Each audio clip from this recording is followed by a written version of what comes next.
আসসালামু আলাইকুম রহমতুল্লাহি ওয়া বারাকাতুহু। আউযু বিল্লাহি মিনাশ শাইতানির রাজীম। বিসমিল্লাহির রহমানির রহিম।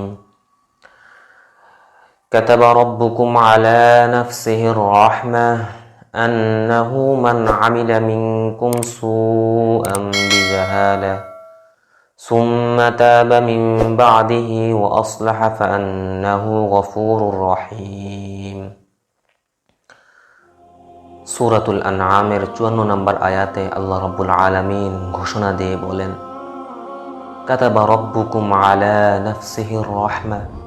আল্লাহ তাআলা নিজের উপর দয়াকে আবশ্যক করে নিয়েছেন। আল্লাহ তাআলার রাগ যেমন আছে, দয়াও তেমন আছে, কিন্তু তিনি রাগের উপর দয়াকে প্রাধান্য দিয়ে রেখেছেন। তাই তো গুনাহগার বান্দাকে আল্লাহ তাআলা পাকড়াও করেন না। তাই তো গুনাহগার বান্দা যখন আল্লাহ রাব্বুল আলামিনের কাছে তওবা করে, তখন তাকে খালি হাতে ফিরিয়ে দেন না। যখন সারা জীবন ভর নাফরমানি করে করে নিজেকে শেষ করে দিয়ে শেষ পর্যায়ে এসে আল্লাহর কাছে ক্ষমা চায়, আল্লাহ তাআলা তাকে ক্ষমা না করে ফিরিয়ে দেন না। আল্লাহ রাব্বুল আলামিন সূরাতুল আলে ইমরানের ১৩৫ নম্বর আয়াতে বলেন, ওয়াল্লাযীনা ইযা ফাআলু ফাহিশাতান আও যালামু আনফুসাহুম যাকারুল্লাহ ফাস্তাগফারু লিযুনুবিহিম ওয়া মান ইয়াগফিরুয যুনুবা ইল্লাল্লাহ। আল্লাহ রাব্বুল আলামিন বলেন, যে অশ্লীল কাজ করেছে, যারা ফাহেশা কাজ করেছে, যারা গুনাহ নাফরমানি করেছে, গান্দেগি করেছে, নিজের উপর নিজে অন্যায় করেছে, অবিচার করেছে, ফাস্তাগফারু লিযুনুবিহিম যাকারুল্লাহ ফাস্তাগফারু লিযুনুবিহিম, তারা তাদের রবকে স্মরণ করেছে, ফাস্তাগফারু লিযুনুবিহিম, রবের কাছে ক্ষমা চেয়েছে, কান্না বিজড়িত কণ্ঠে রবের কুদরতি পায়ে সিজদায় অবনত হয়ে নিজেকে ভিখারি করে রবের কাছে ক্ষমা চেয়ে নিয়েছে। ফাস্তাগফারু লিযুনুবিহিম ওয়া মান ইয়াগফিরুয যুনুবা ইল্লাল্লাহ। আল্লাহ ছাড়া ক্ষমা করনেওয়ালা আর কে আছে? বান্দা হাজারো সহস্র গুনাহ নিয়ে আল্লাহর দরবারে হাজির হবে এবং সে তাওবা কবুল করার মতো করে তাওবা করবে, তাওবার শর্তগুলো পূরণ করে তাওবা করবে। আল্লাহ তাআলা অবশ্যই তার তাওবা কবুল ও মঞ্জুর করে নেবেন। কিন্তু আমরা আল্লাহ তাআলার থেকে কতটা দূরে সরে আছি। সারাটা জীবন ভর নাফরমানি করছি, কিন্তু তাওবা করার কথা কি আমাদের একটা বারও মনে পড়ে না? এই তাওবার পথে হেঁটেছেন, এই তাওবার নমুনা দৃষ্টান্ত আমাদেরকে সর্বপ্রথম কে দেখিয়ে গেছেন? কে আল্লাহর কাছে ভুল করে তাওবা করেছেন? আমাদের আদি পিতা হযরত আদম আলাইহিস সালাতু ওয়াস সালাম। আল্লাহ যখন তাকে জান্নাতে দাখিল করলেন, জান্নাতে যখন প্রবেশ করালেন এবং তাকে গন্ধম ফল খেতে নিষিদ্ধ করলেন, তখন তিনি শয়তানের প্ররোচনায় পড়ে সেই গন্ধম ফলে মুখ লাগিয়ে ফেললেন। তৎক্ষণাৎ আদম আলাইহিস সালাতু ওয়াস সালাম নিজের ভুল স্বীকার করে অবনত মস্তকে আল্লাহর দরবারে কান্না বিজড়িত কণ্ঠে ভেঙে পড়লেন আর বলতে লাগলেন, রব্বানা যালামনা আনফুসানা, রব্বানা যালামনা আনফুসানা ওয়া ইল্লাম তাগফির লানা ওয়া তারহামনা লানাকুনান্না মিনাল খাসিরিন। ওগো মাওলা, আপনি ছাড়া যে আমার আর কেউ নাই, আপনি ছাড়া যে আমাকে ক্ষমা করার মতো আর কেউ নাই। আপনি যদি আমার থেকে হারিয়ে যান, আমাকে ক্ষমা না করেন, তাহলে আমি কোথায় যাব মাওলা? হে আমার রব, আপনি আমাকে ক্ষমা করুন। তৎক্ষণাৎ আল্লাহ রাব্বুল আলামিন তাকে ক্ষমা করলেন, তার তাওবা কবুল ও মঞ্জুর করে নিলেন।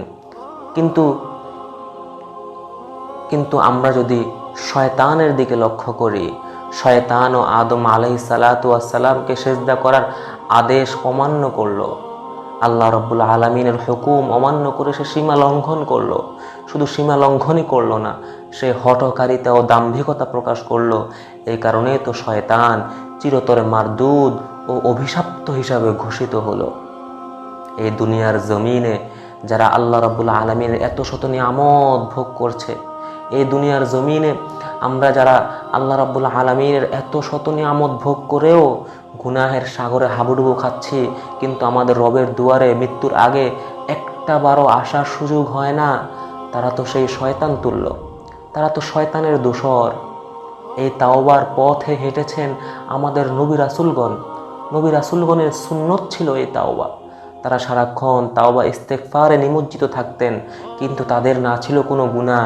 তারা ছিলেন মাসুম, তারা ছিলেন নিষ্পাপ ও নিষ্কলুষ, গুনাহ থেকে চিরতরে মুক্ত। তাদের বিন্দু পরিমাণ গুনাহ তাদের জীবনে আঁচ করতে পারেনি, কারণ তাদেরকে স্বয়ং আল্লাহ রাব্বুল আলামিন নিজ কুদরতি হাতে পরিচালিত করেছেন। এই তাওবা ছিল তাদের জীবন বৃত্তান্ত, এই তাওবা ছিল তাদের জীবনের চলার পথের পাথেও, তাদের জীবনের চালিকা শক্তি। কিন্তু আমরা যারা গুনাহ করে করে, গান্দেগি করে করে, ঘৃণিত কাজ করে করে নিজেকে শেষ করে দিয়েছি, আমাদের আজ কি অবস্থা? কোরআনুল কারিমের দিকে তাকালে দেখা যায় যে হযরত ইউনুস আলাইহিস সালাতু ওয়াস সালাম যখন স্বীয় কওমের অন্যায় অবিচার, স্বীয় কওমের অন্যায় জুলুম নির্যাতন সহ্য করতে না পেরে যখন তিনি স্বদেশ ত্যাগ করলেন, স্বদেশ ছাড়লেন আল্লাহ রাব্বুল আলামিনের হুকুম ছাড়া, আল্লাহ তাআলা তখন এই না বুঝার কারণে, এই সামান্যতম অপরাধের কারণে 40টা দিন তাকে মাছের পেটে রাখলেন। এবং এই 40টা দিন তিনি মাছের পেটে কি করলেন? হযরত ইউনুস আলাইহিস সালাতু ওয়াস সালাম সেই 40টা দিনে তিনি মাছের পেটে থেকে থেকে শুধু কান্না করেছিলেন, আর বিজয়িত কণ্ঠে বলেছিলেন, দরদ মাখা কণ্ঠে বলেছিলেন, লা ইলাহা ইল্লা আনতা সুবহানাকা ইন্নী কুনতু মিনাজ জালিমিন, ইন্নী কুনতু মিনাজ জালিমিন। হে আল্লাহ, আপনি ছাড়া আমার আর কেউ নাই। এই বিপদ থেকে উদ্ধার করার মতো, এই সমুদ্রের নিচে অতল গহ্বরে মাছের পেটে উদ্ধার করার মতো কোনো মানুষ আমাকে সহায়তা করতে পারবে না। আপনি ছাড়া আমি আমার সাহায্যকারী আর কাউকে দেখি না। হে আল্লাহ, আমি গুনাহ করে ফেলেছি, আমি জালেম, আমি স্বীকার করেছি, আপনি আমাকে ক্ষমা করুন, এই বিপদ থেকে উদ্ধার করুন।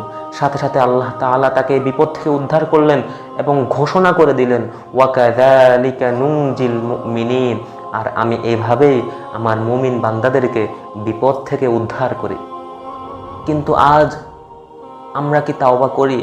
আমরা কি আমাদের রবের কথা স্মরণ করি? আমরা আমাদের রব থেকে কতটা দূরে সরে আছি? বান্দা যখন তাওবা করে, ক্বালা রাসূলুল্লাহ সাল্লাল্লাহু আলাইহি ওয়াসাল্লাম, কুল্লু বানি আদামা খাত্তাউন ওয়া খায়রুল খাত্তাইন আত-তাওয়াবুন। নবীজি বলেন, বনি আদমের সকলেই গুনাহগার। নবীজি বলেন, বনি আদমের সকলেই গুনাহগার, সকলেই পাপে নিমজ্জিত, কিন্তু সব থেকে ভাগ্যবান গুনাহগার ব্যক্তি সেই যে গুনাহ করার পরে তাওবা করে। নবীজি বলেন, ক্বালা রাসূলুল্লাহ সাল্লাল্লাহু আলাইহি ওয়াসাল্লাম, আত-তাইবু মিনাজ যামবি কামান লা যামবা লা। যে ব্যক্তি তার পাপ থেকে তওবা করলো, আল্লাহ তাআলা তার তওবা কবুল করার পরে তাকে সকল পাপ থেকে চিরতরে মুক্ত দিয়ে দিবেন, যেন সে নিষ্কলুষ নিষ্পাপ, যেন সে জীবনে কোনো গুনাহই করেনি। তওবা করার পরে বান্দার অবস্থা এমন হয়ে যায় যে তার আমলের খাতায় কোনো গুনাহ বলতে কিছুই থাকে না, গুনাহের ছিটে ফোঁটাও থাকে না। সে বান্দার এতটা প্রিয়, এতটা কাছের হয়ে যায়।